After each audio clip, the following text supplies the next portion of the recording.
What's up YouTube? So today I wanted to do a walkthrough on how to update the firmware on your Speedyefi or Speeduino ECU. It seems like more and more lately people are getting into the Speedyefi and Speeduino ECUs, and for good reason, because they're fairly affordable and they are packed with features like some of the more expensive ECUs at a fraction of the price, right? So that's why I went with the Speedyefi, because I plan to run VVT in my Miata, and the next ECU that could run VVT in a Miata costs like 11 or 1200 bucks. So the Speedyefi at 400 bucks was definitely a major contender in that choice, and that's what I chose to go with. So I wanted to walk you guys through how to update the firmware on that ECU so that you can get the latest features and the latest tunability, and how to avoid some of the mistakes that I made when I first updated my firmware and not knowing exactly how to do it, not exactly how to, like, which tune to load into it and all that stuff. So there's certain things that you need to do when you update your firmware, and there's certain things that you can't do when you're loading a tune into the firmware. So I'm going to cover those in today's video and go over all the steps to updating the firmware and to get your car running with the same settings that it was running on previously. So let's get right into it. Alright, so we're just going to go down here and type in Speedy, and here is the SpeedyLoader.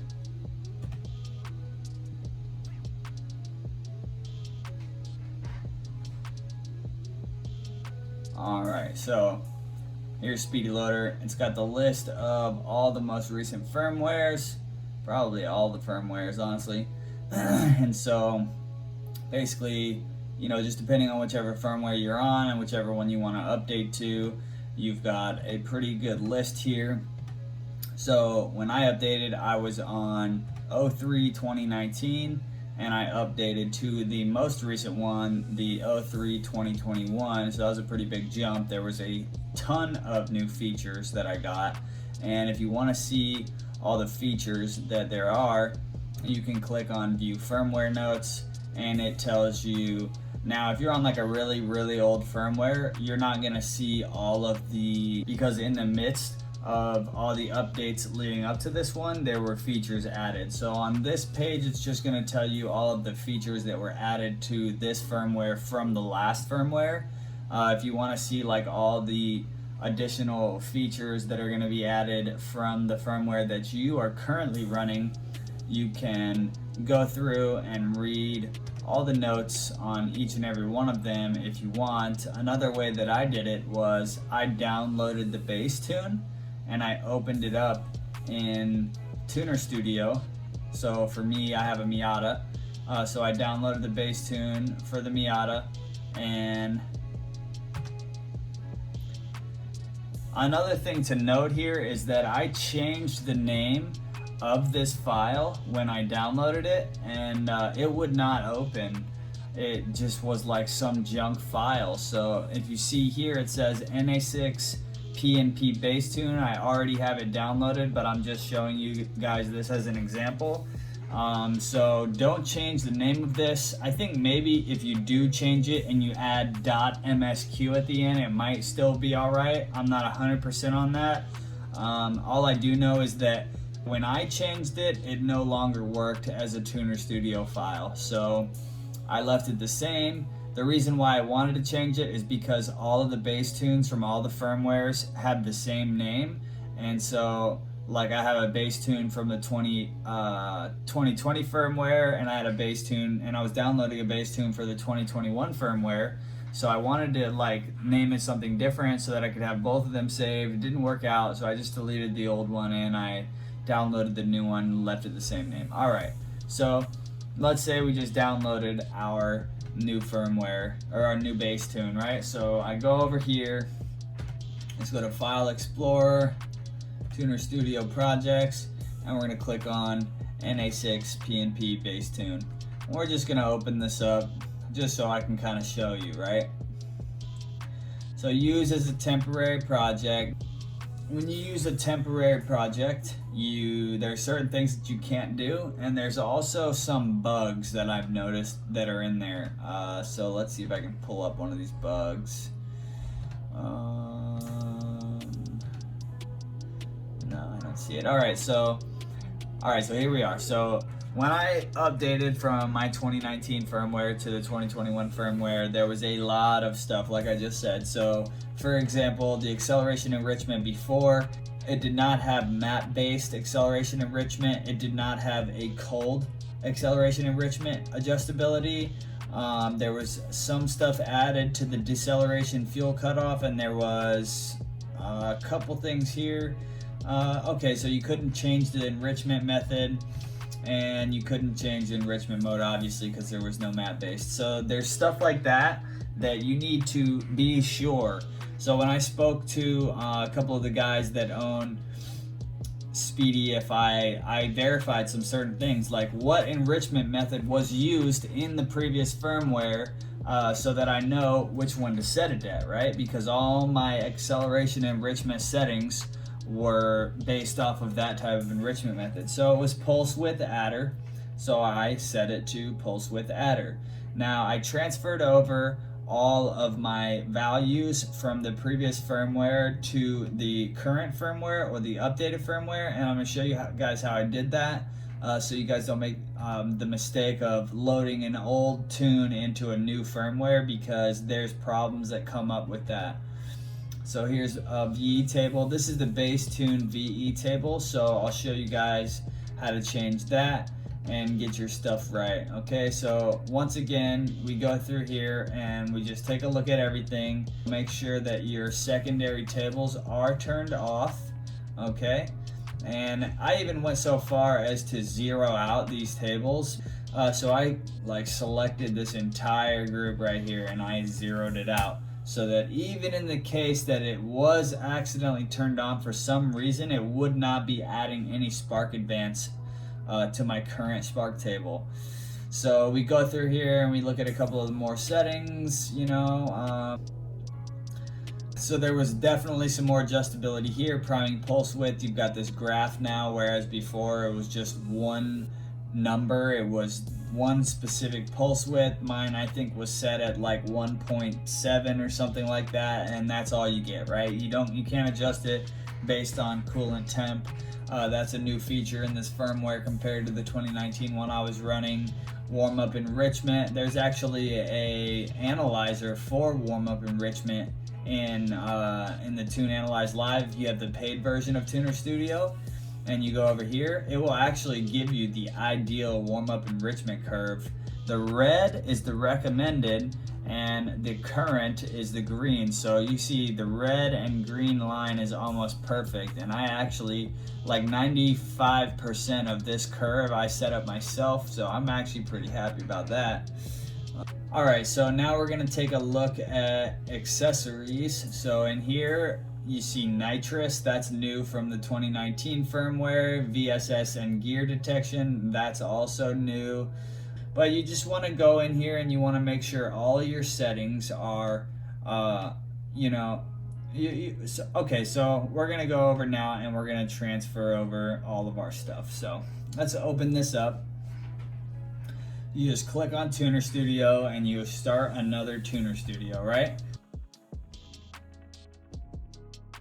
So I'm going to go to a recent vehicle project and I'm going to load the previous firmware's tune. So here we are, okay? You see Speeduino 2019.03. So this is my first tune on the first firmware that came loaded on the ECU, and you can automatically see how much less tuning options there are in each of these places right here. All right, so I'll just show you guys a couple examples. So for the VE table, bam, there's my VE table. Now what I did here was I selected all of these cells and I hit Control C. Control C copies all of those. You can probably also right click and say copy, Control C, see that right there? So we copy all of those values and we go ahead and we go to the other Tuner Studio and we go over here, VE table, and we go ahead and we select all the cells and we say Control V, paste. You can also right click and it says paste Control V. So now all of your values are set. Now what you're gonna have to do now is you're gonna have to go over here, and you're gonna have to, what I like to do is I like to put this on one side of the screen and put this on the other side of the screen. That way I can basically have both VE tables on my screen at the same time. And I'll bring this over here, I'll shrink it down a little bit, and I'll bring this over here. Oh, that's weird. Okay, there we go. All right, so now that we got both of these on the screen, what you can do, oh whoops, actually I got the wrong one on the screen here. So let's bring this guy, I think that's what the problem is here, is I got these guys on the wrong side of the screen. So you bring these like that, so you have both graphs on the screen at the same time, okay? All right, so now you can clearly see that the values on the y-axis are different and the values on the x-axis are different. So what you do is you go ahead and you go one by one, and we change these out, okay? All right.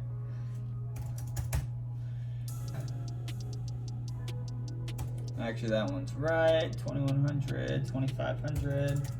Now, I like to keep a lot of resolution down here, down low, because there's, you know, big changes happening down here from idle to, you know, when you're first throttling in. So I like to keep a lot of resolution down here. And I like to, so we'll go look over here on my current table. So I keep, you know, a lot of resolution down there, and you can jump 500 RPM at a time. 500 RPM, that's a 400 RPM jump, 400 RPM jump, 500, 500. So you really can get some good resolution on these maps. I have 1, 2, 3, 4, 5, 6 boost cells, and then the rest are all vacuum, and that's basically because you're going to spend most of your time in vacuum, not in boost. So, you know, you want good tunability in those vacuum cells where you're going to be spending most of your time driving around town. And then, you know, you got that. This is plenty. I mean, 6 rows for boost is really plenty, so don't worry about that. The reason why these values up here are so high is because I don't have incorporate AFR turned on. This version of Speeduino firmware actually didn't even have that option on it. Now the new firmware does have that option, as you can see right here, but that's another option. You guys are going to make sure, if you're coming from a firmware that didn't have that option, you're going to want to make sure that that is turned off if you're going to be bringing your VE table over. Otherwise, your entire VE table is garbage and you're going to have to retune it all over again. So keep that in mind. So we're going to do the same thing now for Spark. I'm going to open our Spark table there, open our Spark table there, and we can see that they are way different, right? So what I do now is I go ahead and I select this whole thing, Control C, and I come over here and I do, actually let's do this a different way. So another cool thing you can do is you can double click on these arrows down here where the Y and X axis intercept. If you just click on that one time, you get this table right here. And so this you can actually pretty quickly go through the axes and you can change your values. So 30, 40, 50, 60, 70, 80, 90, 100, 120, 134, 156, 170, 186, 196. So this is a way faster way to go ahead and change all these if you want to do it this way. And another cool thing about this, this wouldn't be applicable for this if you're actually changing firmwares, but if you're like not changing firmwares and you want to kind of rearrange your table so that your values are a little bit different, you want to add some resolution to a certain part of the table, whether it's the bottom, at the top, or you know, somewhere in the mid-range.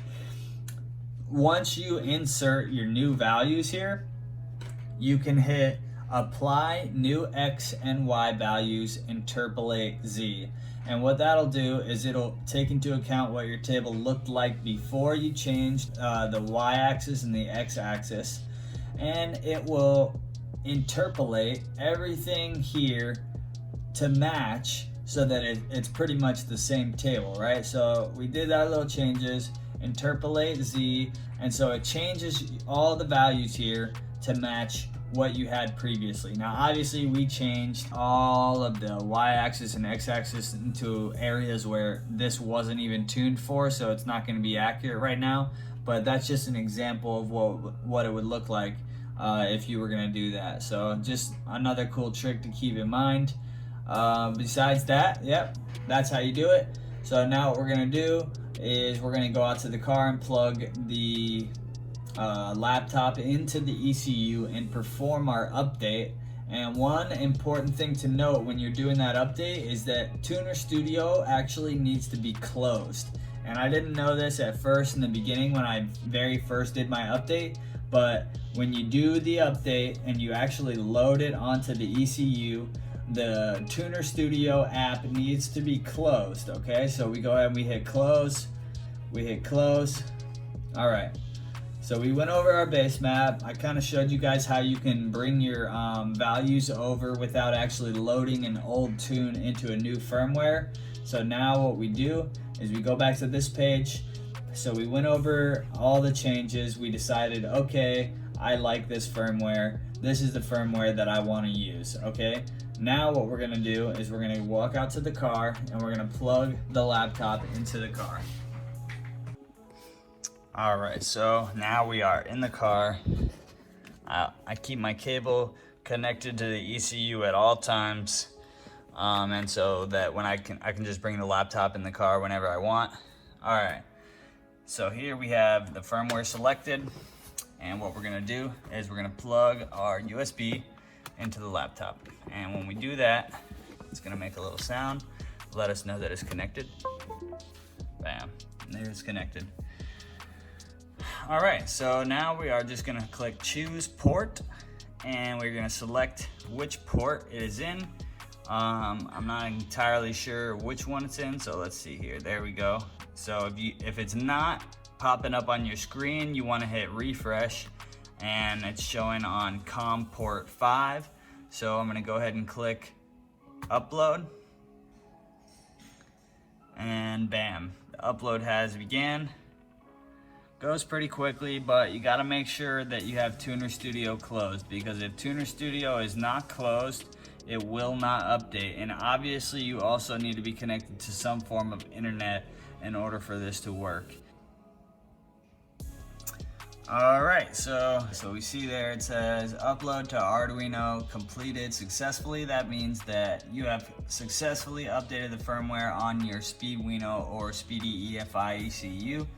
And now you can open up your new firmware base tune, which what I did was I downloaded the base tune and I went through it with a fine-tooth comb, and I made sure that every setting was brought over from my previous firmware, and that any new settings or any new adjustability was within a range where it wouldn't completely destroy my car's drivability and it wouldn't prevent my car from starting or something like that. So I made sure that the car would run and the car would run decent, and then I was able to tune out any of the other kind of bugs and stuff and make sure like some of the added tunability was dialed in that I wasn't able to dial in before that.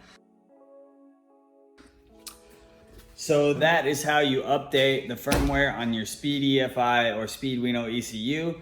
Now this is not the only way to do it. There is another way, but this is the easiest way and the most preferred way by most users. So if you have any questions, drop them in the comments section. If you liked the video or if you learned something new in this video, drop me a thumbs up. And if you want to see more content, more Miata content, 240 content, 2JZ content, subscribe to the channel, and we'll see you in the next video. Peace out.